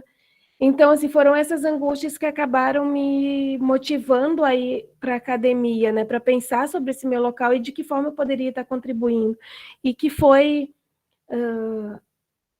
né, desembocando também na justiça restaurativa, nas práticas, como a Paula, a Ana mesmo trouxe, né? As normativas trazem, né? As práticas estão presentes no nosso, já nas nossas normativas, né, do próprio Sistema Único de Assistência. E essa interlocução com a rede realmente é um grande nó, é um grande... né, dessas barreiras de preconceitos ou de entendimento desses outros espaços sobre essa responsabilidade. E talvez aí seja também até de desconhecimento mesmo da própria lei do SINASE, né? Então, quem sabe, a gente precisa organizar também mais espaços para socializar essas informações, né, para os profissionais que estão em outras áreas, né, para os gestores de outras políticas públicas também, porque como as medidas estão mais vinculadas à política de assistência, digamos assim, no nível da execução, né, talvez nem faça sentido ou nem queiram saber dessa existência. Então, as normativas que vêm vão lá, profissionais do SUAS, né, se apropriarem delas. Então, talvez faltem organizar mais espaços para socializar, para trazer essa corresponsabilização para esses outros atores da rede, né? Porque, sim, os preconceitos, e a pesquisa me trouxe isso, né? Que essas percepções, elas atravessam o país, né? Dessa dificuldade de articulação da rede, de visões punitivistas oriundas da sociedade no geral e de outros atores, né? Atores esses que deveriam estar justamente com outro discurso e posicionamento, né? Com relação aos atendimentos dos adolescentes, né? Mas que na prática acabam querendo mais punição, né? Então, acho que esse é o grande desafio que eu vivencio hoje também, enquanto coordenadora do CREAS, lá no município, né, quando a gente tenta a aproximação com um novo espaço para a inserção desses adolescentes, são sempre as mesmas perguntas, né? E o que ele cometeu? né? Qual foi o ato infracional e o que eles praticam, né? Será que corre o risco de cometerem aqui, vão furtar aqui? Enfim, é uma realidade constante, assim, né? No nosso dia a dia. Eu acho que é isso, não sei se respondi, né? Não, perfeito. Eu tinha até escrito antes ali te agradecendo que tu traduziu em palavras essas angústias que a gente trabalha com a socioeducação, e eu vi que tem vários colegas aí, a Tanisa, né, a Tamara, enfim, vários colegas que inclusive vão falar depois também, com certeza vivenciam isso, né? E realmente quando a gente vai buscar espaços para PSC, né, para o serviço comunitário, que o serviço comunitário não está dentro do CREAS, excepcionalmente a gente até recebe meninos para executar medida lá dentro, mas a gente encaminha e acompanha essa execução, a gente enfrenta muito preconceito, e muitas vezes é pelo desconhecimento, né? Então, esclarecer essas questões realmente facilita muito o convívio deles, esse acolhimento, né, essa questão do pertencimento, que é bem importante, porque eles já não se sentem pertencentes, né? Então, a família, a escola, e aí eles vão para mais um espaço de rechaço, e aí quando eles conseguem se sentir acolhidos, a gente consegue fazer essa virada de chave. Antes de passar a palavra para o professor João, que pediu a palavra aí para a prof. Ana, só queria registrar aqui um comentário da colega, deixa eu ver o que está passou aqui para mim, só um minutinho, que ela é da CRE, que ela reforça essa fala da Ana, né, que ela é coordenadora regional da CIPAV e pode afirmar que a JR potencializou todas as ações no âmbito escolar, né, com certeza, né, para as questões de menor potencial ofensivo ajudou e muito, a gente sabe, até às vezes por desconhecimento mesmo, se tenta judicializar tudo e tudo vira BO, enfim, né, mas a nossa realidade em Caxias, eu falo de um local de fala que eu comecei a trabalhar com essa situação em 2011, aqui em Caxias. Era outro perfil de adolescente, nós não tínhamos as facções, e isso é algo muito triste, mas a gente tem que falar, e isso infelizmente mudou totalmente o perfil do ato infracional, então infelizmente hoje, o primeiro ato infracional não é aquela coisa tão leve que iria para uma LA ou para uma PSC, então infelizmente esse perfil mais agravado também, né, importa nessa redução de atendimentos nos CREAS principalmente, né, claro, a pandemia, várias outras questões, né, mas uma delas que a gente não pode perder de vista é isso, assim. E aí, quando a Luciana fala dessa questão romantizada, né, que às vezes se tem, né, da socioeducação, não, ela é uma punição, não deixa de ser punição, mas tem o conteúdo pedagógico, tem o sócio-educativo, não é só punitivo, acho que achar o equilíbrio é importante. Enfim, só fazer esse registro, né, da fala da colega que tinha escrito antes, para não deixar de contemplar ninguém. Passo a palavra pela ordem do professor João Inácio e depois para a prof. Ana. Bem, eu acho que até com uma sugestão para as nossas próximas semanas, né? Nós temos uma garotada aí bem ativa, né? Por exemplo, a Maureen, a nossa mestre de cerimônias, ela vai apresentar 2 trabalhos no mais importante encontro de políticas públicas da América Latina, na sexta-feira. Já dados das nossas pesquisas, de preocupações dela mesma, né? E a minha sugestão até é da gente envolver mais essa garotada aí, porque desde cedo nós temos percebido na UX, né, alunos de psicologia, de serviço social, direito, interessados, e quanto mais nós irmos já comprometendo essa galera aí, melhor, né? Acho que uma sugestão para as pessoas também terem seus espaços para trazerem essas preocupações e esse olhar, assim, né, do jovem, né? Que é importante até porque não só pode ter a discussão acadêmica, né, mas também traz o olhar da juventude, né, em relação a essas questões. Né? Não é uma hora vai apresentar lá. Né? A minha questão é em relação a, claro, não a justiça restaurativa, como eu acho que foi a Ana Paula, não sei, comentou. Claro, ela não é só uma coisa do judiciário, ela é da sociedade, né? Mas eu gostaria de destacar a dimensão política pública, e eu acho que a Ana já abordou, eu gostaria de ouvir um pouco mais, né? Até como aqui na UX nós temos uma pesquisa, e o sonho de consumo talvez seja até nem precisar judicializar, né?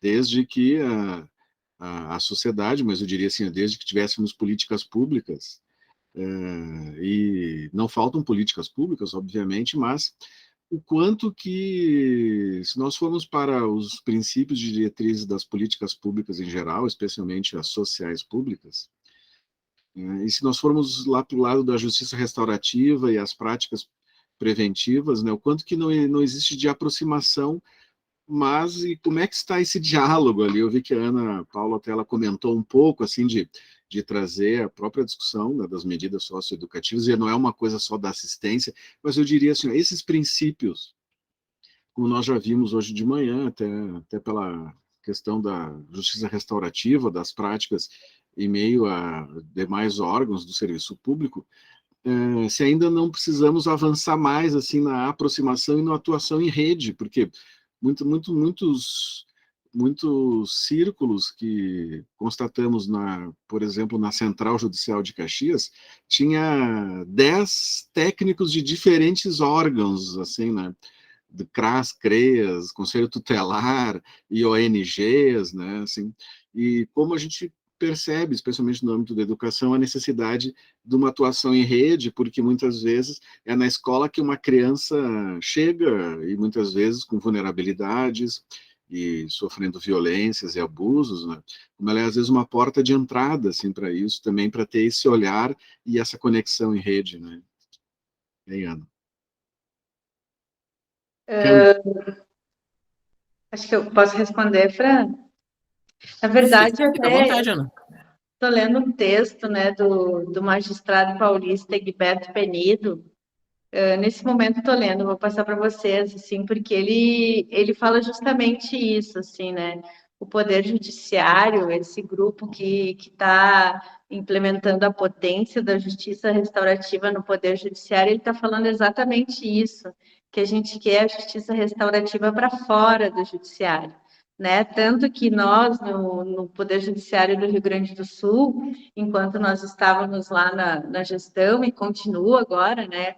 Com a gestão do Desilberto e outras pessoas que estão na Justiça Restaurativa e nos outros tribunais da mesma forma, a formação que se implementa dos tribunais envolve todas as redes, né, nas cidades. Envolve, eles chamam de polos irradiadores, né? Então, forma escola, forma assistência, forma saúde.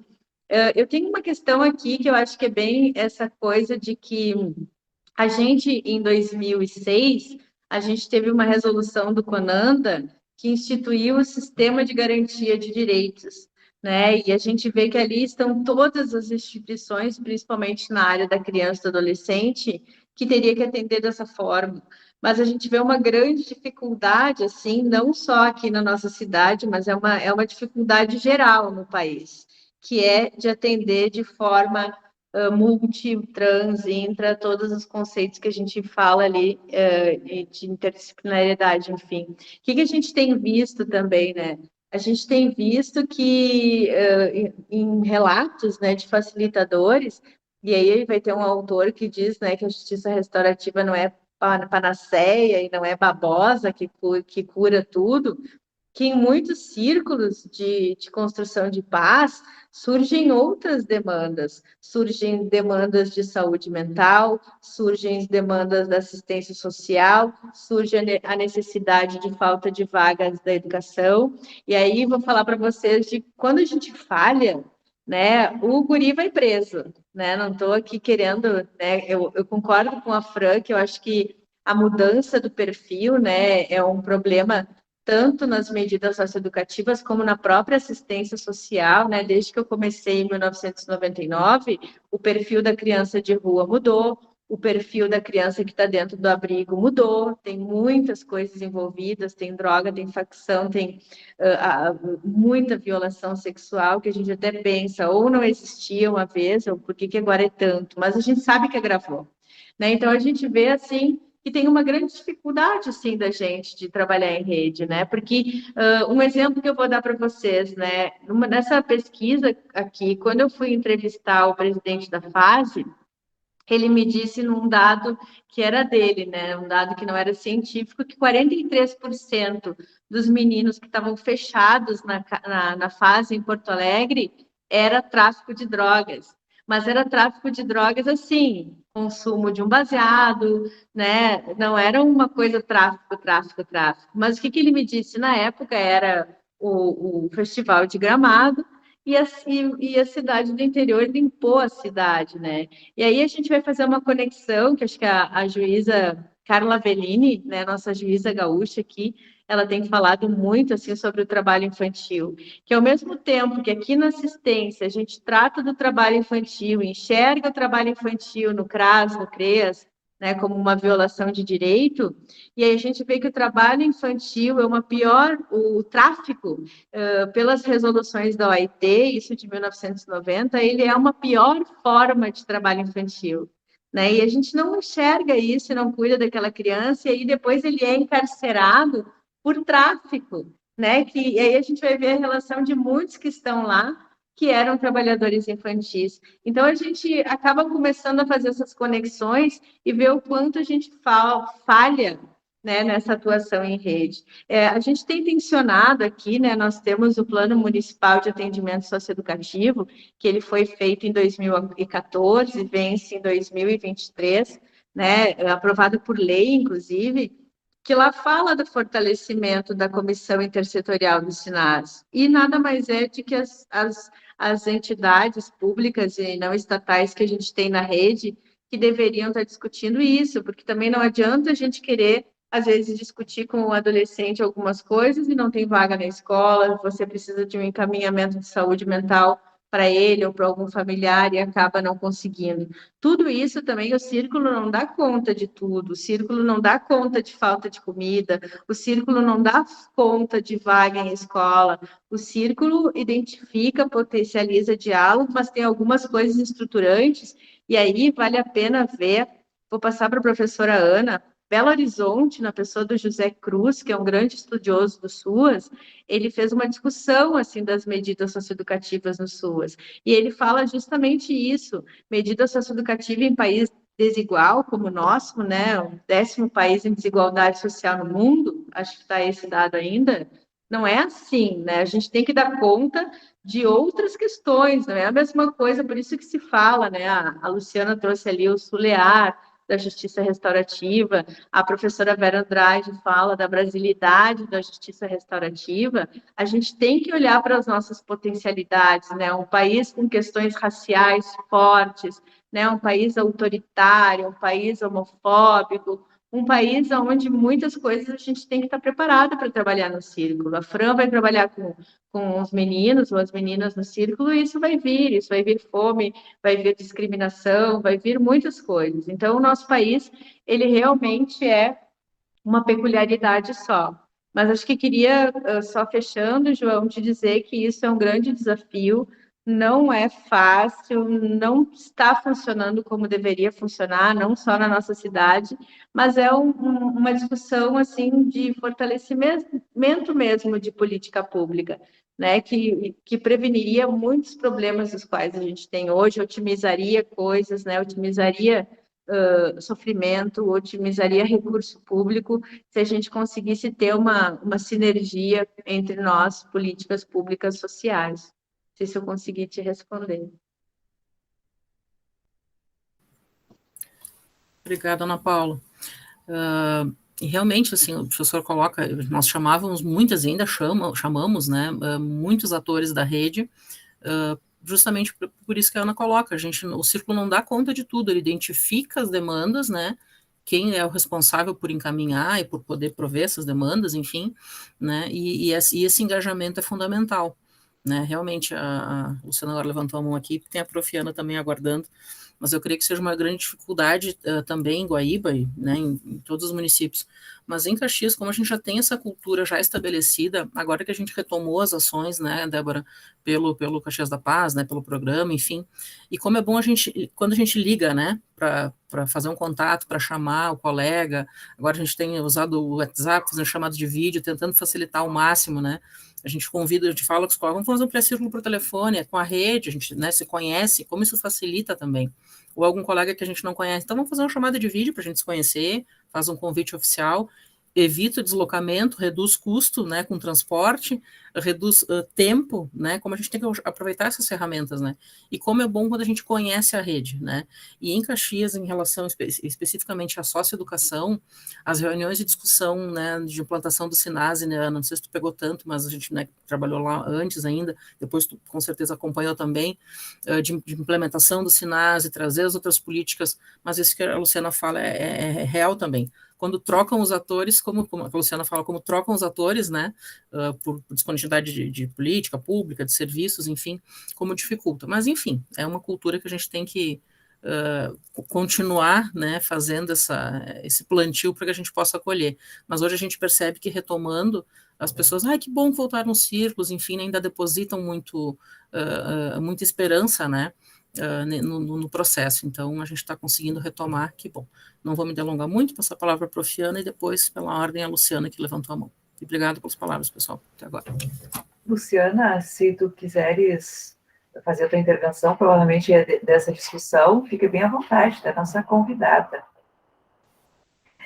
Não, eu só gostaria de complementar, né, trazendo uma experiência lá de Iguaíba, né, dessa dificuldade de articulação dessas outras políticas públicas, né, e lembrando quando a Ana falou do plano decenal ali, da minha grande dificuldade de articular essa rede. Então, assim, em Guaíba, o plano municipal, ele é proforme, assim, o plano municipal é meu, sabe, assim, foram encaminhados ofícios para as diferentes políticas, a gente conseguiu fazer algumas reuniões para explicar o que era o plano, né, enfim, tentando socializar a informação sobre as legislações, e no fim acabou eu digitando, e aí tentando explicar, olha, não posso colocar metas aqui que são referentes à política de educação, à política de saúde, né? Então, algumas secretarias, cada vez que eu chamava, vinha um gestor diferente representando a pasta, e o discurso era: estou chegando agora, estou me apropriando do objetivo. Então, isso é muito complicado e difícil, né? E aí, como tudo, eu brinco, a política de assistência é o posto Ipiranga, né? Porque tudo resolve, tudo é assistência, né? Não, isso aí é assistência. Mas isso é social, né? E qual é o sentido desse social para as pessoas, né? Então, a assistência tem que dar conta do que é da habitação, do que é do trabalho, do que é... Enfim, né? Então, essa é uma grande dificuldade, realmente, de constituir essa interlocução, né, das políticas públicas, e que, sim, a justiça, eu acho que ela nem veio, né, nem se pretende a resolver os problemas do mundo, né? Mas são questões que, e aí no nosso âmbito de atuação, que provavelmente, né, vão ser salientadas nos processos restaurativos, e que a gente precisa ter para responder a corresponsabilização, né, de todos esses atores, realmente. Era isso que eu queria compartilhar, a minha frustração enquanto profissional lá, né. Profiana, por favor. Então, gente, nossa, são tantas reflexões tão importantes, né? Eu acho que a gente tem que começar a pensar, quando a gente pensa em criança e adolescente, e aqui nós estamos falando de adolescente, mas as crianças entram junto porque elas são os próximos adolescentes. E aí, quando a gente pensa que eles são vulneráveis pelo próprio ciclo vital, não importa a condição e o local, eles já são vulneráveis pelo ciclo vital. E aí, todo o contexto, o lugar de onde eles estão, essas vulnerabilidades elas vão crescendo. E se a gente pensar que desde a Constituição, todos nós somos responsáveis pelas crianças e adolescentes, né? Família, sociedade e Estado. Então, como é que quando tem um problema, entre aspas, aí fica isso, é de tal lugar, ou é de tal lugar, ou é de tal lugar, é de todos nós. Então, não há uma política pública que vá responder a todos, a essa trama que muitas vezes esses adolescentes estão envolvidos, né? Eu acho que esse é um dos grandes desafios que nós temos, que permanentemente está discutindo em espaços como este, fica claro. Os dados da pesquisa que o Prof. João se referiu, eles ficaram claros que quando a rede estava, foi um dos achados, né? Quando a rede estava envolvida, eram os casos onde se teve mais acordos. E agora, com essa pesquisa que nós estamos realizando, que o Prof. coordena, que é essa efetividade, buscar conhecer essa efetividade desse trabalho de justiça restaurativa com esses adolescentes, provavelmente nós vamos identificar também, é uma das hipóteses, né, que é nessas situações que os resultados são mais positivos, porque há um envolvimento de várias áreas, né? Eu acho que isso em todas as políticas públicas, a questão da intersetorialidade, ela é sempre um desafio, mas nós temos que olhar, discutir e enfrentar, né? E essa questão do punitivismo, né? Que é poder, em primeiro lugar, como as três falaram, né, que é a questão de um desconhecimento, e como se a justiça restaurativa fosse passar a mão na cabeça dos adolescentes. E a tradicional é que vai resolver, falta punição. Essa é a cultura que nós temos que ir desmontando, né? E, parafraseando uma colega minha, que desde que eu ouvi essa fala dela, eu tenho usado em todos os espaços, porque eu acho que cabe muito bem, nós falávamos sobre desigualdade de gênero, mas tem a mesma relação com esses estigmas que estão montados, né? E ela dizia, na época, todos nós temos um grau de machismo, a menos que a gente tenha sido socializado em outro mundo, né? Tenha vindo de Marte, porque nesta sociedade todos nós fomos socializados. E há a questão do machismo, há a questão do racismo, e há essa questão do punitivismo. Nunca é suficiente. Quer dizer, ele já teve uma medida, já foi definido o que ele tem que fazer, mas ele tem que ir lá cumprir o trabalho, a comunidade, e ainda ser punido, ser humilhado, ser sempre o tempo inteiro lembrado que ele está ali porque ele fez tal coisa. Então, eu acho que a gente precisa espaços para a gente trabalhar também com essa questão na sociedade como um todo. E na sociedade como um todo, nós, técnicos, nós, professores, nós, sociedade, também temos algum grau. Não somos santos, né? Iluminados, que a gente não tem nada disso. Mas a gente se esforça permanentemente e tem algo para poder estar sensibilizando, trabalhando com essas questões. Então, eu acho que esse é um dos grandes, grandes desafios, né? E aí, quando a Fran trouxe da nossa parceria da universidade, uma FAS para receber adolescentes, e, infelizmente, a gente, quando recebemos, entramos em pandemia, e aí estamos em distanciamento até agora. Mas ainda é o nosso projeto, né, que foi o nosso grupo acatou, assim, com muita vontade, né, os professores, a Prof. Cláudia, a Prof. João, os bolsistas, e que a universidade é um espaço de juventudes, é um espaço de excelência para estar recebendo. Então, nós queremos muito, desejamos muito que a gente possa fazer um piloto, né, com a experiência ali no nosso grupo, no nosso núcleo, e que esse possa servir também depois para nós estarmos ampliando para outros grupos, para outros núcleos de pesquisa, para outros núcleos de inovação, que temos tantos dentro da universidade, né? Mas dizer que a experiência, mesmo que foram poucos dias, de integração daqueles bolsistas, daqueles estudantes, porque eles também foram para a sala de aula conosco. Porque, afinal, o meu trabalho é na sala de aula também, não é só na pesquisa. Porque eles não vão me acompanhar. Foi maravilhosa eles poderem estar entre jovens e todos iguais, no sentido de lugar. Aquele lugar é para eles, é para todos. E só para finalizar, assim, a gente nunca se encontra para poder dar retorno, né? Eu fiquei muito feliz no ano passado, meados do semestre, a gente já tinha parado o trabalho, que ficamos, né? E uma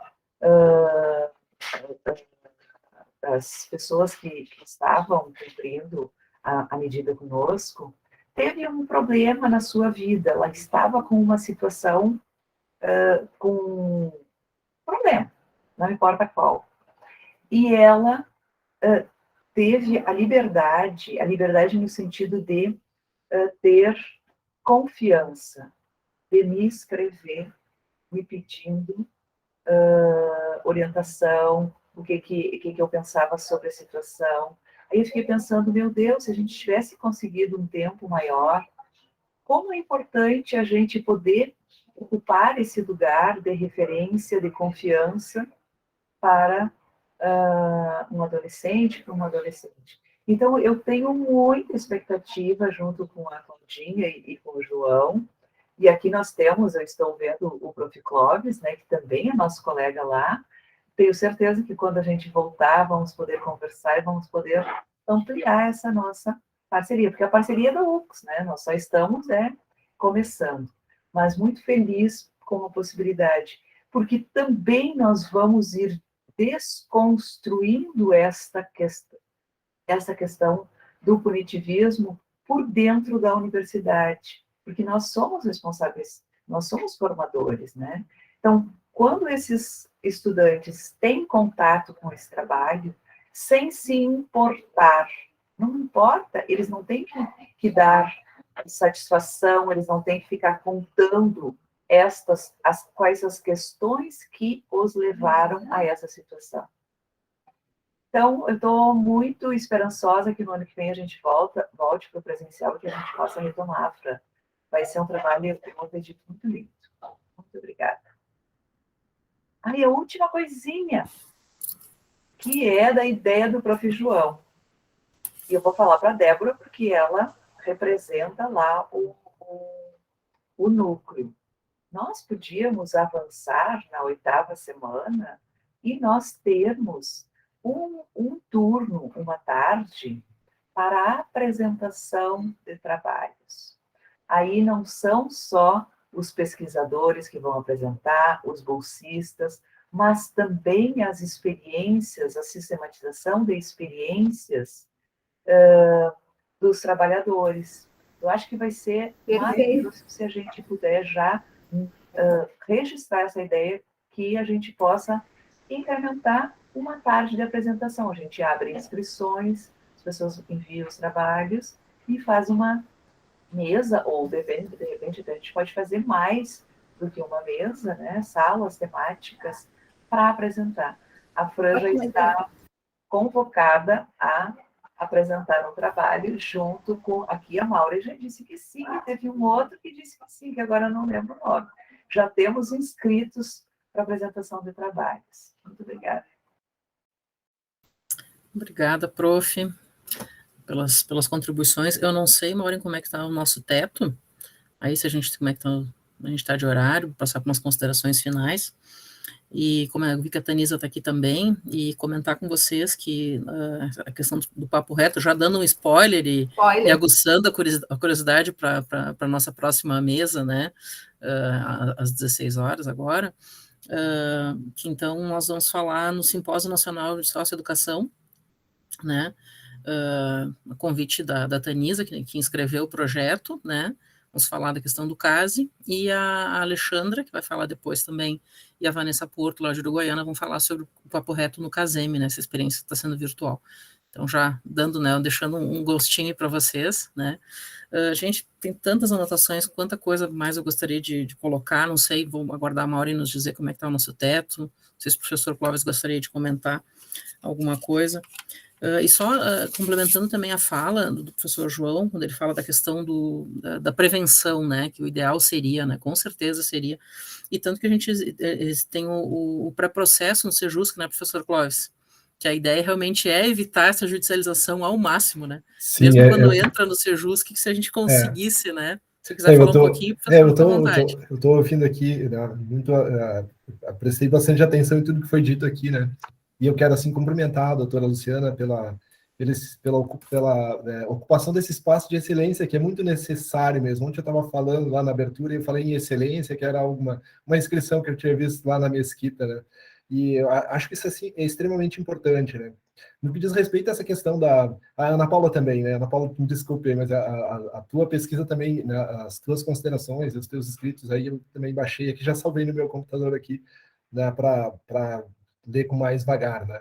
eu acho que esse espaço de excelência, assim, ele deve ser, sim, ocupado pelas universidades, é importantíssimo, né, de vir a ser explorado e sempre estimulado, né. Então, essa questão da divulgação dos trabalhos também acho bastante importante, aí que a Débora, né, anote aí a solicitação feita pela professora Ana para que a gente tenha né, mais adiante uma atenção especial para isso. No que diz respeito à questão do monopólio da jurisdição, isso parece que é uma herança maldita, né, que o judiciário recebeu, né? A gente tem um monopólio da jurisdição, por isso que tudo vem para nós, né?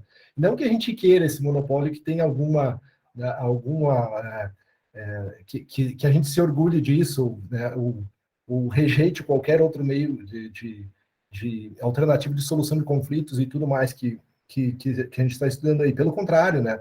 A gente vê com excelentes olhos isso, né? Essa questão no âmbito do processo civil, né? A gente vê que como eu também comentei isso ontem, antes de o processo chegar na mão do juiz, ele tem que necessariamente hoje passar pelo Sejusc, né?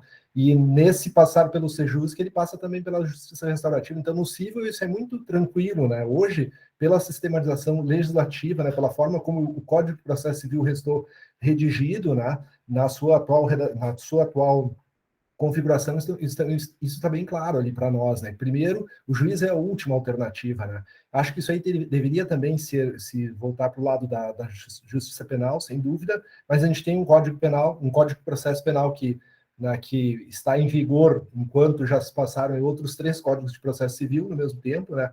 E essas mudanças legislativas, elas sempre vêm com certo atraso, né? Elas vêm com certo atraso. O legislador, ele espera que as coisas aconteçam, e quando veio... isso a gente está acostumado a ver isso na academia, né? A gente vê que a alteração toda que veio no Código de Processo Civil, toda essa reformulação, né, ela já veio em cima das práticas que nós já tínhamos todos adotados, né? Os advogados tinham adotados, o Ministério Público, né, os operadores do direito já faziam aquilo tudo ali antes de virar legislação. Então, eu não me surpreendo quando a gente diz, não tem legislação, né? Não tem, e enquanto a sociedade não fizer com que isso aconteça, né, não vai haver legislação, porque o legislador ele é muito reticente, né? Ele só vem depois que o caminho tiver, né? Primeiro tem que passar ali, a sociedade tem que criar um caminho, né, de estrada, tem que criar uma estrada de chão para que depois eles venham e passem um asfalto ali por cima, né? Então vocês não esperem muito, nada antes disso, porque me parece que é assim que as coisas têm acontecido, certo? Então parabéns aí para a doutora Luciana, pela Ana Paula, pelos trabalhos especialmente produzidos aí, salvei aqui com bastante interesse para depois apreciar com mais vagar, certo? Te devolvo a palavra aí, Fran. Obrigada pelas palavras aí, professor. Mauri, como é que estamos no nosso teto? Passo para considerações finais, como é que a gente está? A gente tem outra apresentação às 4, então acho que já dá para passar para as considerações finais. Uhum. Então, obrigada, Mauri. Eu vou passar, então, a palavra para a Luciana e depois para a Ana Paula, para as considerações finais. Eu, de minha parte, já agradeço imensamente a participação de todos. Ainda estamos com 45 pessoas aqui ao vivo, né, participando, assistindo, comentando, né, e depois vai ficar gravado, então, para quem não pôde, né, acompanhar ou que caiu conexão, que a gente vê, enfim, aproveite esse material muito bom, com todas as contribuições. Gurias, da minha parte, só agradecer realmente, né, eu pude participar das pesquisas de vocês e vi realmente muito potencial e que bom que agora outras pessoas podem ter acesso a isso e vai se difundir cada vez mais através desse momento, né, da Semana Restaurativa e da academia. Não sei se a Débora quer falar alguma coisa antes de encerrar. Passo para a Débora e depois para as meninas. Muito obrigada a todos. Quero só deixar aqui um agradecimento imenso para todas e pela oportunidade de vocês divulgarem esse material, gurias. Olha, parabéns. Só isso. Gratidão. Bom, eu quero mais uma vez agradecer, dizer que foi um prazer, né, e uma honra estar aqui com vocês compartilhando a minha pesquisa, né, dizer que sou uma trabalhadora do SUAS inquietante, né, inquieta, e que tento seguir, que seguirei, né, nesses estudos e nessa pesquisa, visando qualificar esse espaço de atuação e acreditando muito na justiça restaurativa e nas suas práticas, que temos desafios, sim, mas as potencialidades existem, e os espaços abertos, né, também para essa vinculação Então, muito obrigada a vocês e estou à disposição para qualquer dúvida, qualquer conversa, tá? Então, é isso. Muito obrigada. Então, também queria agradecer o convite, né? Eu acho que o ano passado também foi um sucesso, né? Para a gente falar sobre esse assunto, traz muito interesse de todos, né? Alunos, meio acadêmico, todas as pessoas da rede, enfim. Queria falar para vocês, assim, que aprendi com os mestres, né? Sempre quando a gente estava meio triste, meio cansado, né? Então, o Dr. Konzen, Afonso Armando Konzen, um dos nossos mestres, e o Dr. Leoberto, eles sempre diziam para a gente assim, a gente tem que contar as histórias. Quando alguém está dizendo que a justiça restaurativa é isso, que é aquilo, é dominação e tal, vamos contar histórias. E aí eu encerro para vocês com uma frase que eu achei esses tempos do Barry Lopes, que é um escritor americano que defende causas humanitárias e ambientais. Quando eu li essa frase, fiquei muito emocionada e ele diz o seguinte: as histórias que as pessoas contam têm um jeito de cuidar delas. Se as histórias vêm até você, você cuida delas e aprende a oferecê-las quando forem necessárias. Às vezes, uma pessoa precisa de histórias mais do que comida para continuar viva. E é por isso que colocamos essas histórias nas memórias dos outros. É assim que as pessoas cuidam umas das outras. Então, Barry Lopes para vocês e muito obrigada. E com certeza teremos outros momentos importantes, né? Que vem a 8ª semana da Justiça Restaurativa da nossa cidade e do Brasil, enfim, né? Abração. Obrigada, pessoal. Não sei se a Maureen quer fazer um fechamento e já convidar para depois, que já está quase. Sim. Muito obrigada, pessoal, pela participação de todos, em especial a coordenação do evento e um agradecimento especial às palestrantes Luciana e Ana Paula. Nós aguardamos vocês agora às 16 no Círculo de Papo Reto, com a participação da Alexandra Bittencourt, técnica do CASME de Caxias do Sul, a Tanisa Fernanda Benatti, técnica do CASME de Caxias do Sul, Vanessa Porto, técnica do CASME de Uruguaiana, com a mediação da servidora Franciele Lenzi, servidora da FASE Caxias do Sul, facilitadora e instrutora de Justiça Restaurativa. Muito obrigada a todos.